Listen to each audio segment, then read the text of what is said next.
Pada akhir pekan terakhir Januari 2019, masa pendukung kesebelasan Millwall dan Everton bentrok.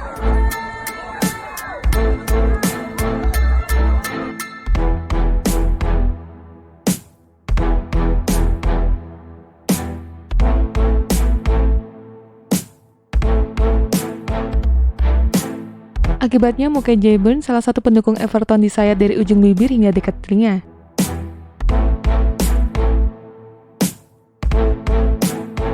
Tak lama setelah berita bentrokan dan luka lebar di Moke Burns beredar, seorang pemenang kompetisi reality show Apprentice menawarkan diri untuk merawat luka Burns dan mengembalikan bentuk mukanya seperti sedia kala di kliniknya gratis.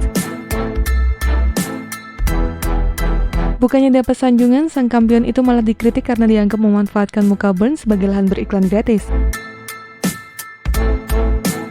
Jangan lupa tekan tombol subscribe dan lonceng untuk mendapatkan notifikasi dari Epic Football.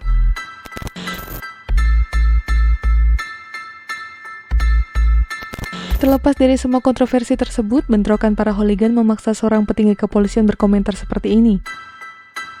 Bentrokan tempo hari termasuk insiden kekerasan sepak bola Inggris yang paling mengagetkan dalam beberapa waktu terakhir. Saya rasa semua orang setuju dengan ungkapan si pejabat polisi. Sudah lama sekali supporter di Inggris tidak sampai tusuk-tusukan macam ini. Saya bahkan beberapa waktu ini yakin image hooligan di kepala banyak orang kira-kira seperti ini. Lelaki berumur 30 tahun ke atas yang kerap jotos-jotosan di luar pub ketika amarahnya tersulut.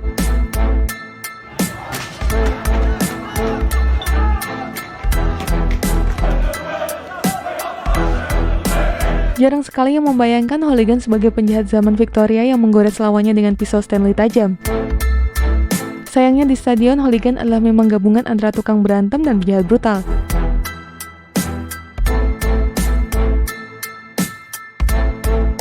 Senjata sudah diangkut ke dalam stadion oleh para hooligan sejak akhir dekade 60-an, saat aturan benda yang boleh dibawa ke stadion diperketat yang memicu penciptaan Millwall Break, alat pukul yang dibuat dari surat kabar yang digulung sekencang mungkin.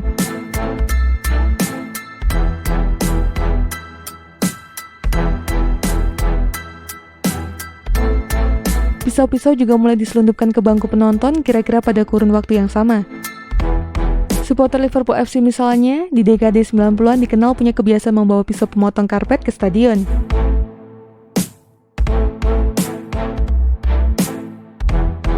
Sepanjang kurun 2010 hingga 2014, saya pernah menjadi ghostwriter untuk sejumlah buku memoir kelompok hooligan. Pada masa itulah saya diperkenalkan sama seorang pria asal Liverpool. Dia lantas menjelaskan pisau-pisau yang dulu mereka bawa ke stadion amat bahaya karena bisa dengan mudah mengoyak hidung dan mulut seseorang dalam sekejap. Pisau-pisau dengan ukuran kecil lebih digemari oleh para hooligan selama dekade 1980-an. Alasannya karena mudah disembunyikan, entah di lipatan baju atau pinggiran sepatu.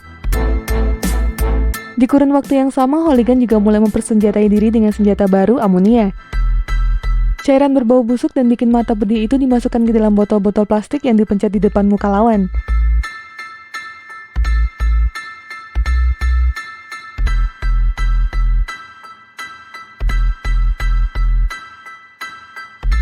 Mantan hooligan Watford FC Dougie Brimson, penulis skenario Green Street, menyebut amonia sebagai alasannya menanggalkan predikat hooligan. Saat hooligan musuh kami mulai mengisi botol fix dengan amonia, aku langsung berpikir oke lah sudah cukup gila-gilaannya, katanya kepada seorang reporter BBC pada 2003 lalu. Menjelang akhir dekade 80-an, amonia mulai ditinggalkan. Tapi ini sama sekali tak berarti hooligan berpaling dari penggunaan zat-zat berbahaya sebagai senjata. Kaleng kecil berisi gas CS juga pernah dipakai hooligan untuk mengejutkan lawan mereka. Kaleng kecil ini diselundupkan dari negara yang melegalkan gas CS.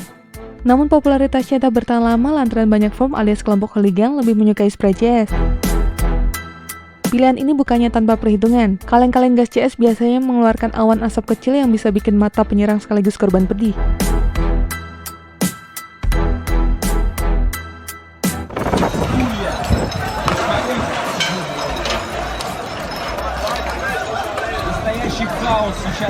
Sebaliknya, semprotan dari spray CS lebih fokus. Satu buah spray CS berisi CS yang dilarutkan dalam cairan khusus dan dipompa keluar dengan nitrogen bertekanan tinggi.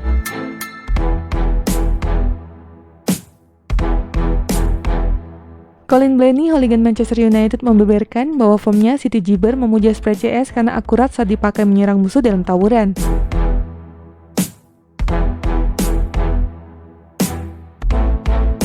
Senjata lebih ekstrim juga pernah dijajal oleh para hooligan.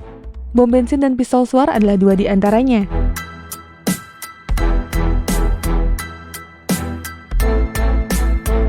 Andy Blanch, hooligan terkemuka pendukung Hibernian FC, harus mendekam di penjara selama 5 tahun telah menyerang punggung rivalnya pakai kapak.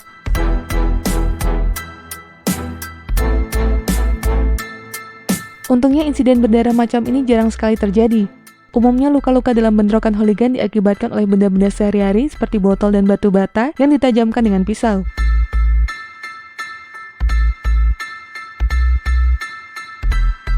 Kendati kerap dikaitkan dengan hooligan, pisau tak serta-merta menjadi bagian intern kultur hooligan. Brian, mantan anggota Dirty 30 from pendukung Crystal Palace, mengaku bahwa penggunaan pisau dipandang miring oleh segenap hooligan. Meski begitu, dirinya mengakui ada saja anggota klub hooligan yang terbiasa mengantongi pisau.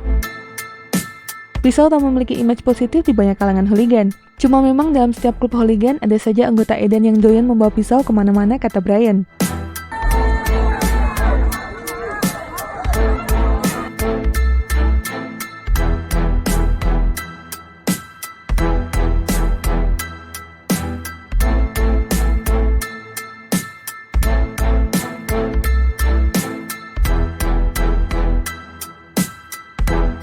Adanya persepsi senjata sejatinya tak diperlukan sama sekali dalam kultur hooligan, menandakan hukuman serius menanti para hooligan yang tetap bandel membawa senjata.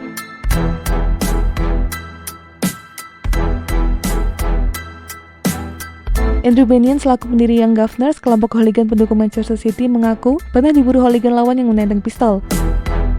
Pengejaran itu terjadi setelah dirinya menyayat wajah hooligan kubu sebelah. Bennion mengatakan balas dendam adalah hal yang wajar dalam peristiwa macam ini. Mengingat sebagian besar hooligan risih dengan senjata, mungkinkah insiden di Millwall tak akan terulang lagi? Belum tentu. Menurut Kevin, anggota Dundee Utility, firm gabungan pendukung Dundee FC dan Dundee United, perubahan cara hooligan memandang pisau bisa saja menjadikan peristiwa di Millwall ini sebagai sebuah tren baru dalam bentrokan antar pendukung klub sepak bola di Inggris. Hooligan mudalah yang menentukan tren baru ini. Para hooligan yang nampang di Instagram dan Twitter sambil mengenakan seragam Stone Island dan memegang pisau Stanley di tangannya, katanya. Sebenarnya tipe hooligan macam ini cuma jadi bahan tertawan di medsos. Masalahnya nggak semua yang nampang seperti itu adalah anak rumahan. Banyak juga yang benar-benar datang ke stadion pada hari Sabtu. Jika begitu cara pandang generasi baru hooligan terhadap senjata, perubahan persepsi tak bisa dihindarkan lagi.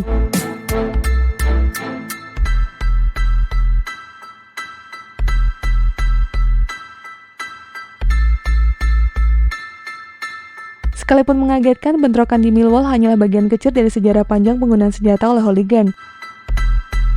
Walau sebagian besar hooligan merasa cukup puas jotos-jotosan saja dengan supporter lawannya, kultur hooligan yang membawa pisau ke stadion atau bahkan pakai senjata berbahaya lain tak akan musnah kecuali bila tetua FOM tidak hendak mendisiplinkan anggota yang nekat macam itu.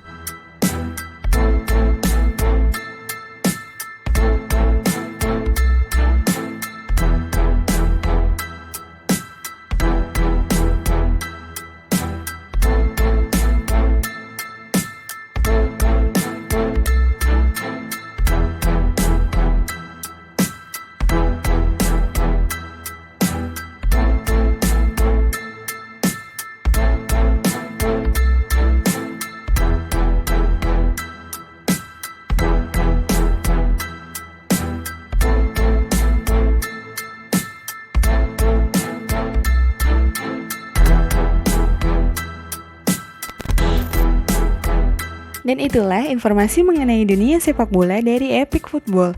Jangan lupa untuk like, share, dan subscribe.